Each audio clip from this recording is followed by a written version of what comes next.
In this video I want to talk about the extra tasks you'd need to do living in an off-grid lifestyle like this versus if you lived in a town. Last night at the end of cooking dinner, luckily then, I ran out of gas.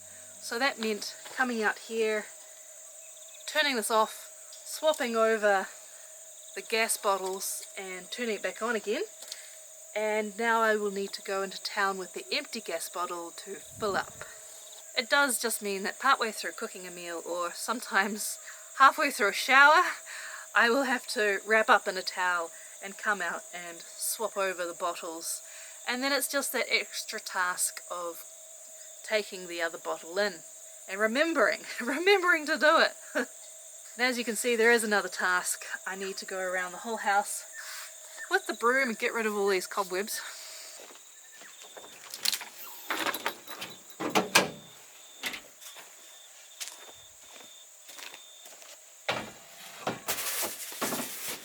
So now the gas bottle is in the ute, ready to go.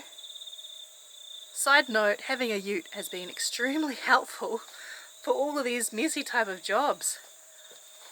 Like having the stinky rubbish here.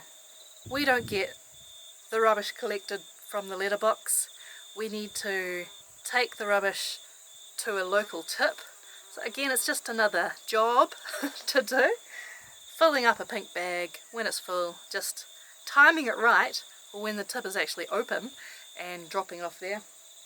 I suppose this is a job I was used to when I was caravanning anyway, because some of the cheaper campgrounds you had to deal with your own rubbish. Another task is keeping an eye on your water to make sure you don't get surprised running out like I have done. We had a good amount of rain last week. It filled all the way to the top. So if I hit it, it seems to be about here. And my wonky system, yeah, I'd say it's about there. So that's okay. I can relax a bit about water. And the beginning of last week, we just had a really cold day. So I had my very first fire at the start of autumn.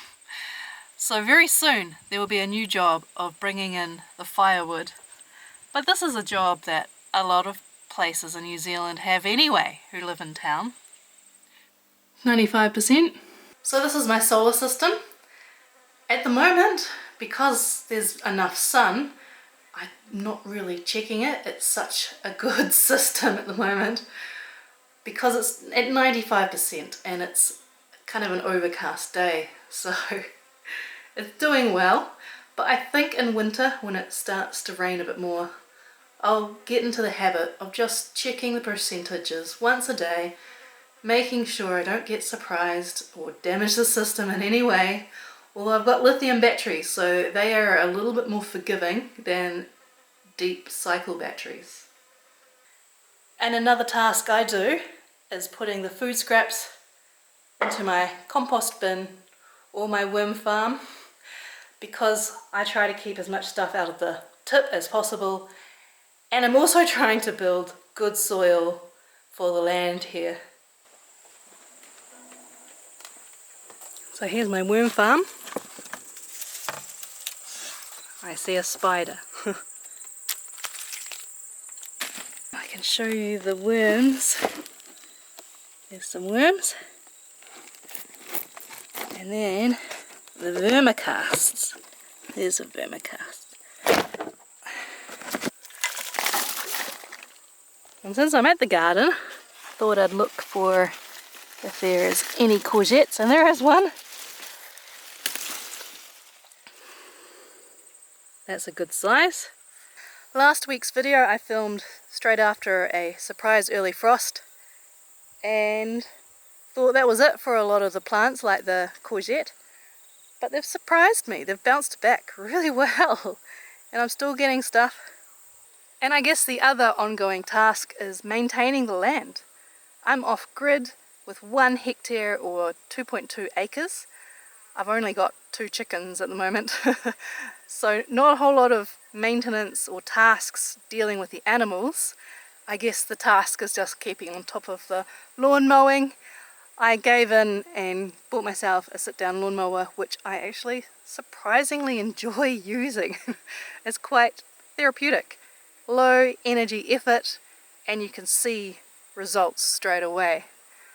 But again, this is a task that anyone with a bit of land would do, off-grid or not. So there is a lot of overlap, isn't there? So that's the list of my off-grid tasks, or chores, if you will. Is there anything I've missed? Something you would add? It's pretty low-key, really. It's definitely more manageable than the original setup, which felt more like camping. And I think anyone can do that list, right?